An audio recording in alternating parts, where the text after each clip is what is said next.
from the Newman Cigar Studio in Boston, Massachusetts. Welcome to the Smokin Tobacco Show with your hosts, Matt Tobacco and Smokin Nicole. How's it going, everybody? We're broadcasting live here from the Artista Cigars studios in beautiful British Columbia. I'm going to be your host tonight, Mitchell Santega. Make sure to head to your local B&M or your online retailer for your favorite Gurkha cigars. Try to pick up maybe the new Pure Evil or the Revenant. Unfortunately, you guys are used to seeing a different face up here, but Matt, usually broadcasting from the Newman Cigar Studio, is a little bit sick today, so it'll just be me.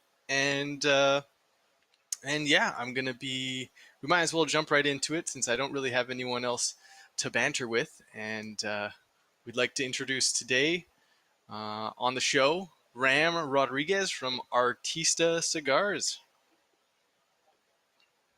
How's it going? How's it going, my friend? Hey, Ram, we got things started. A few hiccups, but we got it here. It's going good. It's looks like you're in a nice warm place over there. Where are you coming from? Yes, I am. Yeah, right now I'm in Santiago, in a beautiful backyard. Snowy, so it's good. Nice. Are you just at your house, or are you at the factory, or? I'm in my house right now. Nice. That's awesome. Well, thank you for joining us tonight, taking some time out of your day. This should be a good show. But yeah, if you haven't cut and light already, let's kind of talk about what we're smoking. And tonight, our cigars are brought to you by Two Guys Cigars. You can grab all your Artista cigars from twoguyscigars.com. That's the number twoguyscigars.com. For me, I am enjoying the Harvest. It just came out, last year, late last year? Late last year, that's correct. Mm-hmm. Yeah, today I'm smoking a new cigar that is invisible. I have it right here.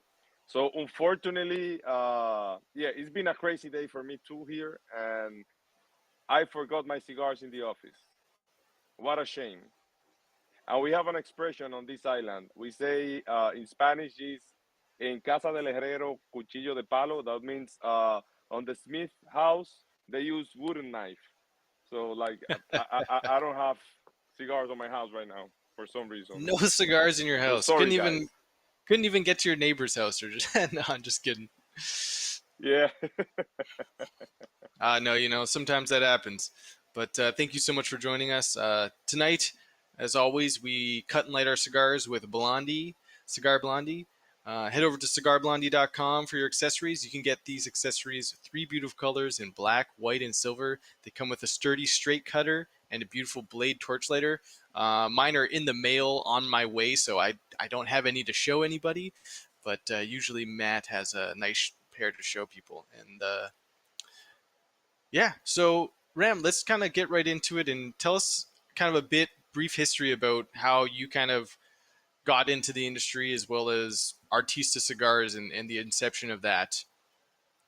Yeah, sure. So El Artista founded by my grandfather in 1956, and I've been in the cigar industry my whole life. Basically, I was born walking distance from the factory. I used to play climbing the bales when I was a little kid, and though it was not forced by my family for me to become part of the industry, it was kind of like a natural thing that happened. Yeah. So yeah, been my whole life. El Artista cigars per se, like Artista brands. That is a project that I create myself. We've always been a backstage company. We are we have make some quite volume of growth, quite some good volume of tobacco here in the Dominican Republic and in Ecuador as well.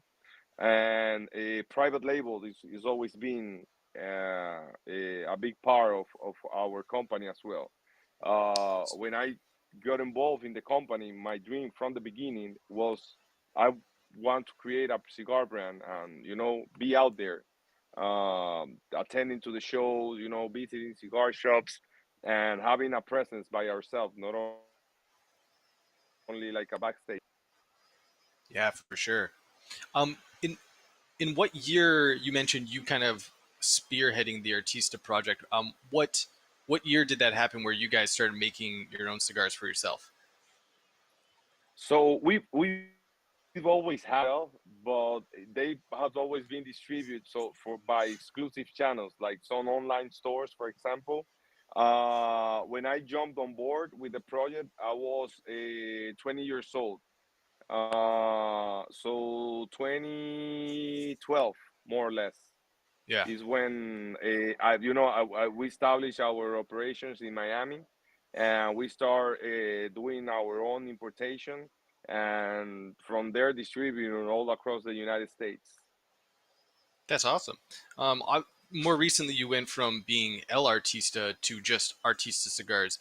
Tell me a bit how that kind of happened. You guys as well kind of brought on a new look, kind of changed some packaging, and kind of taken on this. We'll drop the L out of it and just went with Artista. Was that all you're doing, or was that a bit of like company talks? How'd that come around? Socks. It actually the new logo looks a logo, but it actually took us a lot of time to decide on this new path, and it was something that we didn't take took it like very light. Um, since I started, my idea was okay, like we are El Artista, so obviously the brand should be El Artista. In that time, for some reason, we decided not to go with that name, and the first brand we released when we established ourselves in Miami was Exactus, and I think it was very smart thing to do, mainly because in that moment we didn't have enough experience of how the market works and how things should be done. Now, after all these years, we are ready. We are ready to, go all in with this new beautiful presentation, new packaging, very good blend that we took a really long time in order to come with. That is something that we definitely feel that suits the name El Artista, which is a name that has a lot of meaning and a big legacy for me and my whole family. Yeah, definitely. I love the new look. It's very clean. It's very simple. It makes it easy to recognize, which is important for a brand to have. Is you want to be able to walk into a humidor and just pretty much see it on the shelf and know what you're looking at, right? Yeah, absolutely, and I think we hit the target. That is exactly what we were looking for. Uh, to have a logo that gets old with time. We didn't want something way too old school, but nothing like way too modern that is gonna look ugly.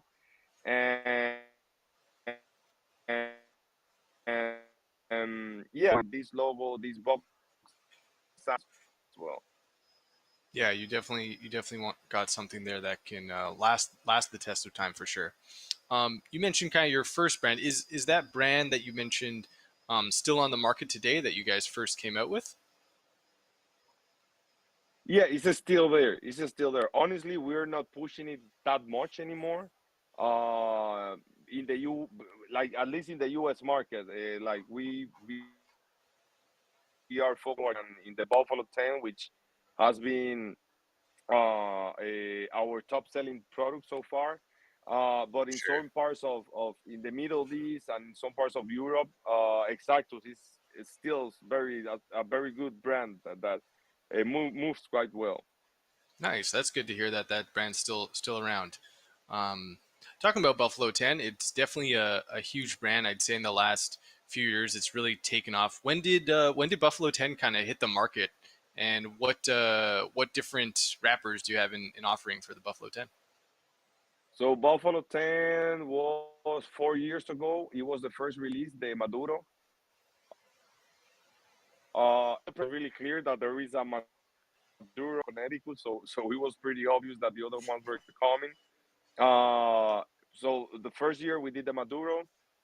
Then we came with the natural, and the very last one, the Connecticut. Fantastic. Everybody seems to love Buffalo 10. authenticity out of the design, a very good cigar that you can enjoy basically any time of the day, and obviously the price point. Is not an expensive cigar.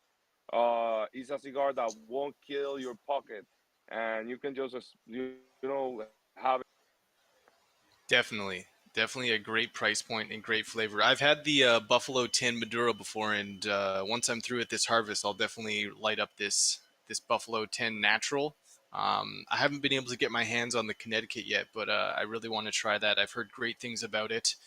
And who who kind of came up with this thin box press? Was that like your idea? Was that something that just kind of like came out of necessity? It's great for the mouthfeel. I love the feeling in the hand. so it was intentional. We didn't want a perfect square cigar, and you do that obviously with a tray. You put all the rounded cigars on a tray and you press it. We made a bit looks. It became way too thin, and the cigar ended up that flat. But we smoked it anyway. We really liked it, and we liked the fact that it's something kind of original that not a lot of people had done before. So we were like, yeah, let's go for it. And that's why like we call it soft box press, because it feels actually a little bit more soft than your regular box press. It's just like something cool that we decide to do, and people seems to like it. So it Nice. worked. Yeah, for sure. I guess next would be another really popular, or as I would like to say, a big line would be the Big Poppy. I think is it last year or this year? I think you're doing a bit of an extension onto the Big Poppy, adding some Vitolas. Kind of talk to us about that and how that came around with the Big Poppy. So yeah, we know David for a really long time. We've been sponsoring his celebrity golf tournament for a really long time now, and he was always crazy with cigars. Every time we were at those events, he was spending, I'll say, at least 30% of his time next to the cigar rolling, trying to see, asking questions about why do you roll it like this? How do you hold your chaveta, which is the cutting knife for the tobacco? Yeah, What is that glue? Like very curious. yeah, And one day I told him, like, hey, David, you seem to like a lot of cigars. You should come to the factory and let's make a blend together. He was like, yeah, sure. We should definitely do that. After that, I felt it was more like an empty promise of something that will never happen. Like 1 or 2 weeks after that, I got a call from one of his assistants, like, hey, like, I'm calling on behalf of David. He wants to know if when is a good time for him to go to the factory to blend with you. Now, like anytime, hell yeah. So he spent a whole day with me, and there is where we actually clicked a little bit more. He's all over with people and all that stuff. We got to know each other. Um, he realized like we are like a family-oriented business. I work right next to my father all the time. He's kind of the same on his side, uh, and yeah, we end up with very good blend, which is the original Big Papi line. He picked the size himself. That's 54 by 6 size, and for tours, like not even a lot because he was still active. So we were yeah. sending him probably around 100 to 200 cigars every 1 or 2 months. And after that, in one of the events again, I told him like, hey, we should once you retire, we should start blending together. He liked the idea. his last spring training game. That was in Fort Myers in Florida. And over there, we were gonna sign the agreement. I did the night before the game. We met and we signed the agreement. Next day, he invited us to the game, and that's where I realized, like, I come to this body wearing big papi jerseys. I was like, oh my god, like he is a big deal, Very big deal. because Yeah. we have so many baseball players here, and yeah, we love the euphoria for him. He's just crazy. After that, we started with the Big Papi line. I think like 2 years after, we released the Slugger, which was the second blend that we make together. He wanted a 60 by 7.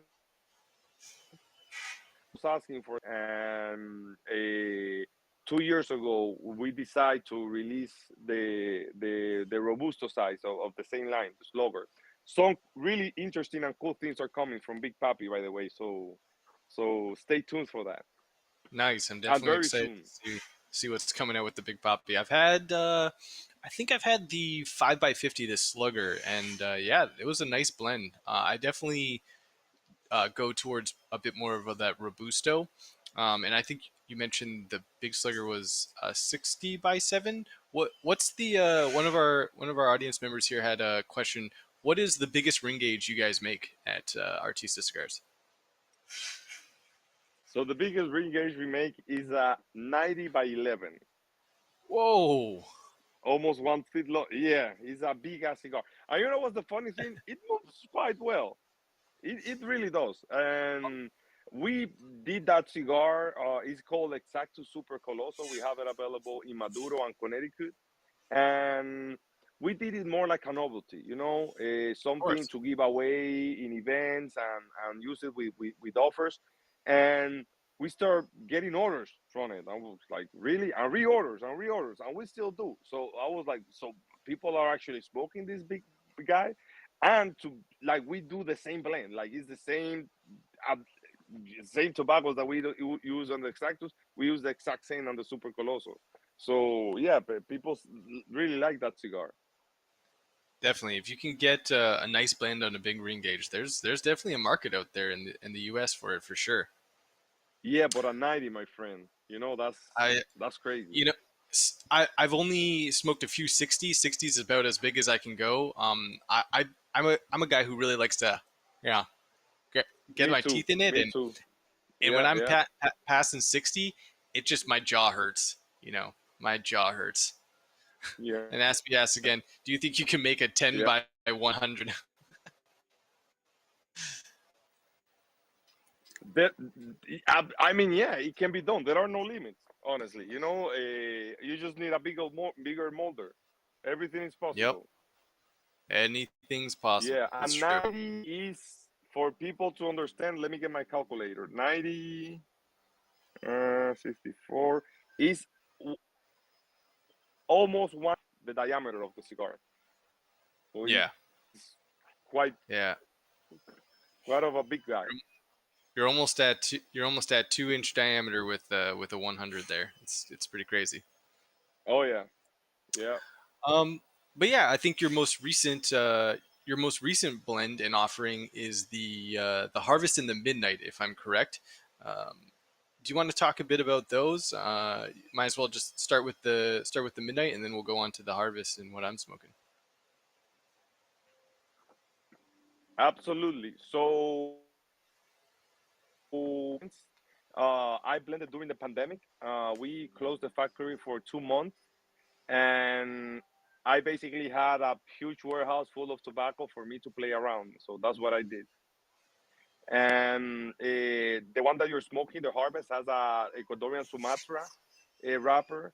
I'm crazy. I've always been crazy about Sumatra, Ecuador. I'd say like when you smoke it pure grade, it's like smoking raisins. It's so sweet and so intense, and it's just fantastic tobacco. The binder is a Dominican a Habano wrapper, a binder. I'm sorry, and it's a blend of Dominican fillers.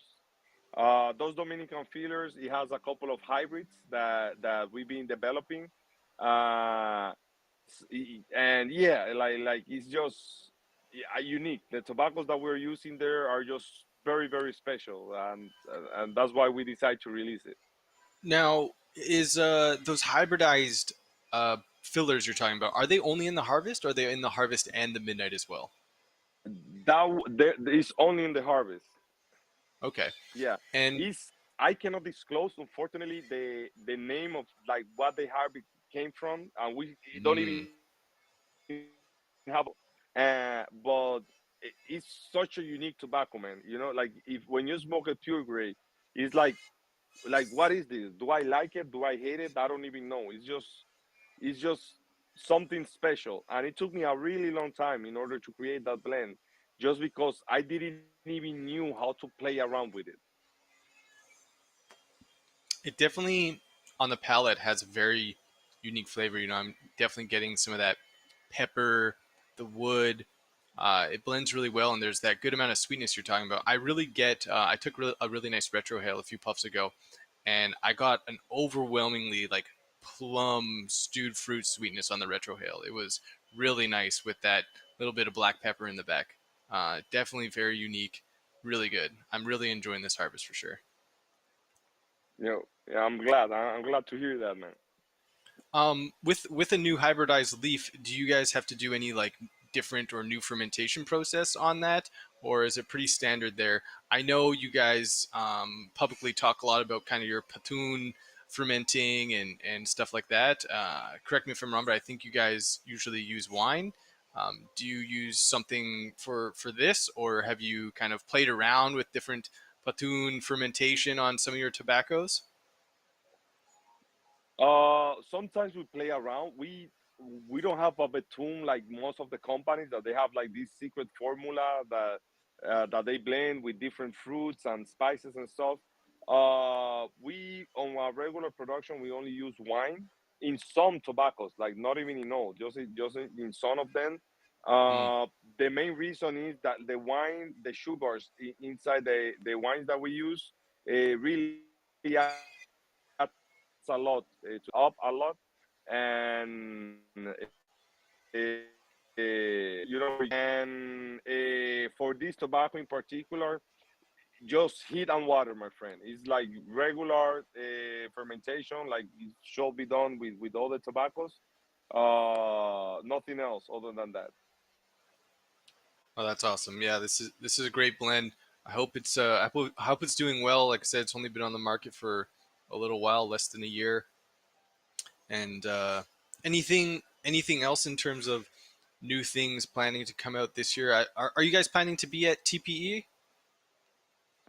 Yeah, we're gonna be on TPE. I'm even attending. I'm going, but only on the last day. Mm-hmm. I had some crazy schedule and that's how I'm gonna do it. But yeah, we're gonna be at TPE showcasing all of our products. Still in when summer arrives. We still have the only things that we are still missing is the art per se. But yeah, we're definitely releasing something new this year.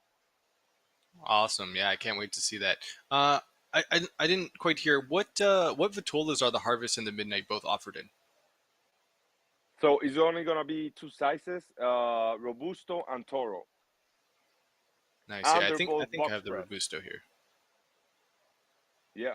Yeah, the box press is definitely a little softer than that of the Buffalo 10 for sure. Like not as flat, but still feels great in the hand and definitely a good mouthfeel. Like I said, I'm really enjoying this. I also had the Midnight.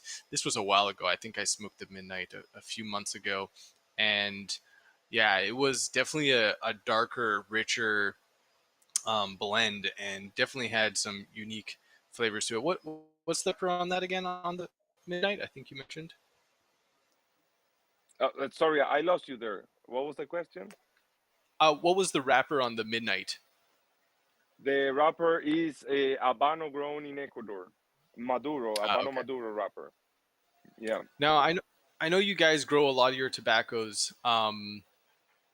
Is everything that you blend from all of your own farms? Because you mentioned you have farms in Ecuador as well as Dominican Republic, or do you guys outsource a little bit of like your wrappers or a few fillers here and there, or is everything grown by El Artista? We source tobacco as well, and that's the beauty of free market and cigars per se. You have so many options out there for you to play around and blend and try different things. We use a lot of tobacco from the U.S., for example, PA and Connecticut. Uh, we use a lot of tobacco from Central America, Honduras, Nicaragua, now and then a little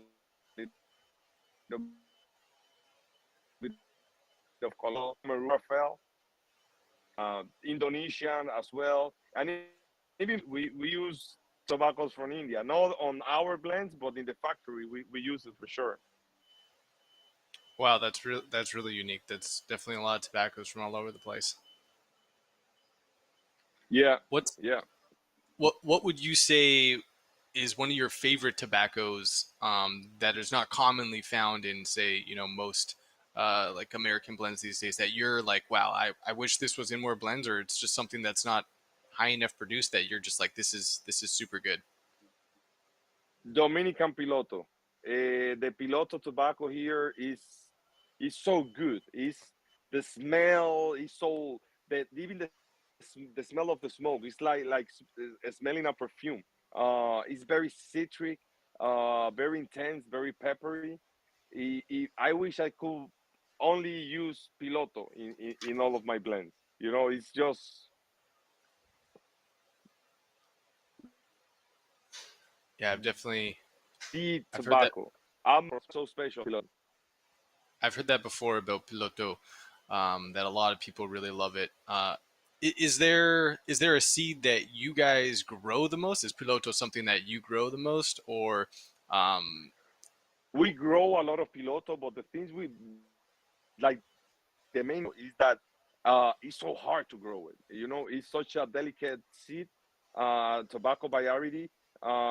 If if it's too dry, the tobacco will be bad. If it's too moist, it will be bad. It gets diseases very easy, like fungus. The tomato fly attacks it a lot as well. So it's a little bit of a complicated tobacco to work with. We grow here a lot of Criollo 98, and Corojo. I think those and Olor, those three are our top tobaccos that we grow the most around here.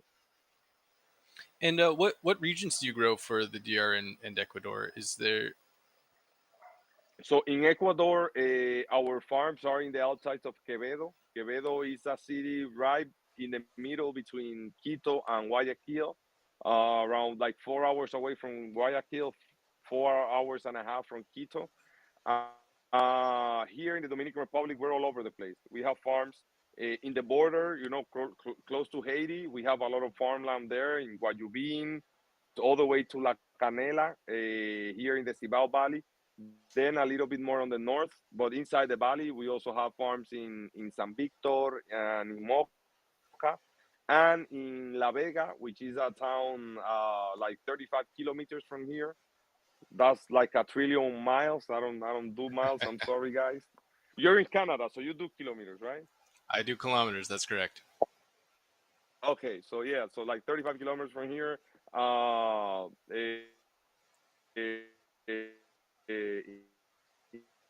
La Vega, the deep south of the island, in a valley called San Juan. We have 2 years already, and we have some very good results.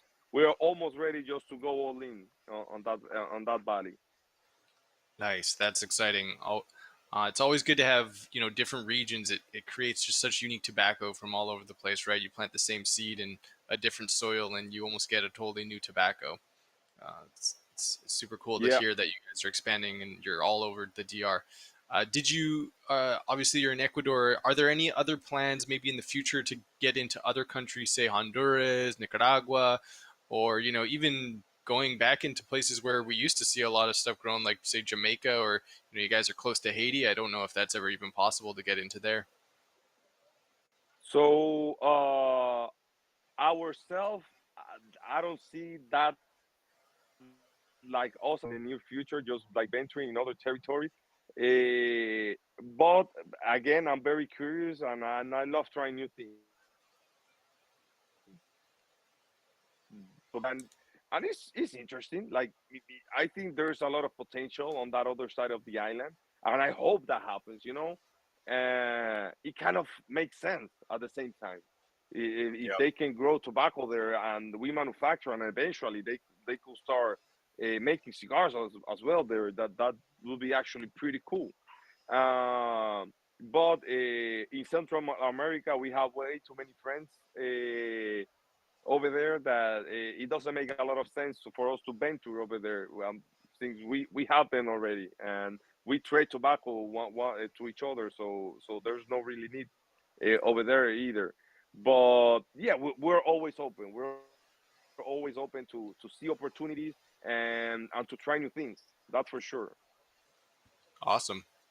Um, Another question we had from the comments here from Skip, a very specific question. I don't know if you can answer this, but he wanted to know the difference between piloto and hopefully I'm pronouncing this right. Pilotico. Is there kind of a difference there? Let's say they're cousins. They're so usually the way it works, and that's why sometimes you have to differentiate a different tobacco with kind of the same name. Is one the region where it grew, and sometimes you realize that some seeds are better suitable in some regions in particular, and they kind of become their own thing. Like for example, here now, we are using a lot of tobacco that they call criollo del seco, like dry criollo. That tobacco became a thing because in some farms they grew this criollo 98 variety, and they realized like, hey, there is dry season and the tobacco is growing fantastic. We should take these seeds and just use it in places where there's not like a reliable source of water. And it turns out that it worked, and it kept evolving. You usually in every farm where you see a tree that grows in a place that is not supposed to grow because the conditions were not there, that means that the tobacco is more resistant than than any other. So you take advantage. You want that seed, and it kind of So I guess it's less of like a new flavor and more of just like a necessity in terms of fighting against certain variants of mold or how it's going to thrive to really hybridize it and turn it into this new name, like you said, piloto versus pilotico. Or, yeah. And the pilotico and the piloto, they're characteristics. So yeah, let's say. very similar tobacco. Well, that's awesome. Well, we're just going to take a quick break for now, and we're going to pop into our new segment. We'll just pop you off the screen, and then I'll welcome you back after that, and we'll finish it out. So, our new segment today is brought to you by Micallef Cigars. For news today, we're going to talk about the new or the re-release of the Byron limited edition Humidor set. Um, So once again, Selected Tobacco is releasing a Byron Humidor set. Um, Vintage is a term that as time is misunderstood and overused. However, when Nelson Alfonso Selected Tobacco releases blends with 5 years of post-roll age decorated by a uniquely designed humidor, the term is fitting. Byron using a unique distinction for their lines. Each line is named after a century because Nelson tried to capture the true essence of what great cigars were in those centuries. This year's edition of the Byron Humidors are limited to one size of each blend, and there's only 7,500 cigars rolled for each century. The number The numbered humidors are limited to 300 humidors each, so get them while they're out. And of each of the Byron 19th century Grand Poemas, the 20th century comes in the Habaneros, and the 21st century comes in the Elegantes. These three vitolas are only available once a year in numbered humidors. Those humidors are absolutely beautiful. Make sure to go to smokintabacco.com to check that out. And the Byron line adopted its name in the 1950s by honoring the famous British poet Lord Byron. So, and as some of you guys know, the Byron line as well has a really unique aging process where they use African oak lined humidors um, with embossed hinges, temperature gauge, and hygrometers. Again, all the news and information on that release is on smokintabacco.com, where you can see beautiful pictures and all the rest of the specifics.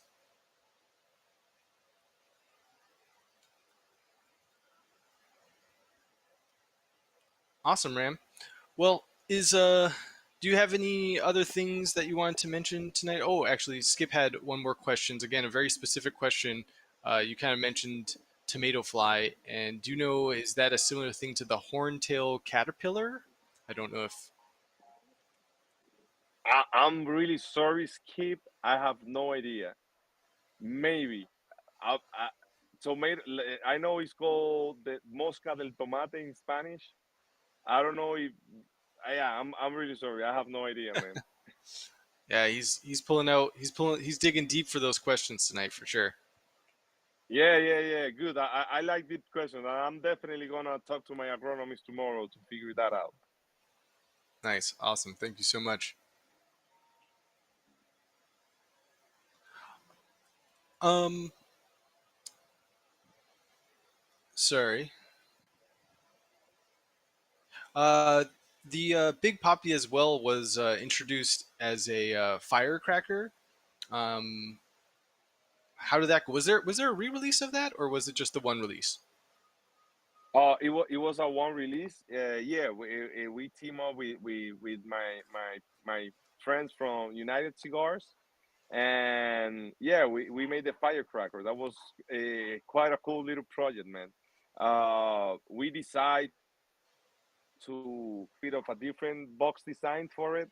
I know most of the firecrackers is just kind of the regular presentation, but on a smaller size. We went a little bit different, and obviously with the distinctive firecracker tail. In our case, we made a special. Recorded a really cool video, and we put a QR code on every box with him. That when you scan it, you takes you to a landing page of him talking about a little bit about the blend. And the coolest thing was that we did. I think it was 10 boxes that he signed. Honest, I don't remember exactly how many there were, but I'm pretty sure it was 10 that had Nice. a special QR of David congratulating the person, and the box was signed. It was actually the first time, at least on a cigar box, that he signed with his HOF because he was official, like a Hall of Famer in that time. So yeah, that was pretty cool. That was pretty cool. Yeah, that's awesome. Do you And know, the Peuca, have all 10 boxes been found and kind of claimed? last time I talked to United, officially they knew around about 4 of 10, I think it was. Uh, and I have to follow up with them to see if they know. I made a mistake. I had to put unique QR codes in every single one of them, and that way I could know if they were. But I put the same QR on the special boxes, so that was Yeah. my mistake there. Ah, you know, Yeah, we live and we learn, right? yeah, But that's yeah. that's a that's a really cool project for sure, and very unique for them to kind of engage with the whole packaging and the cigar and everything. I always hear great things about the Firecracker line. Again, unfortunately, up here in Canada, we don't get a lot of those store releases, and even when they are nationwide, I don't think they get often distributed up here. Yeah. A really, really cool project. That firecracker concept. Uh, I obviously have heard of it before. And for me, it was quite a big honor, Hmm. to be part of such a cool project. Now, another project that actually landed on our top 25 cigar list that I'm pretty sure you guys had a part in was the Gurkha Revenant. We put it in at number 24, and you guys made that for Gurkha. Am I correct? Yeah, yeah, we make the Revenant. Nice. Do you want to talk about that blend a bit and kind of what went into making the Revenant? So yeah, we've been working with Gurkha for a while now, and when they came with this project, they were looking for a box press.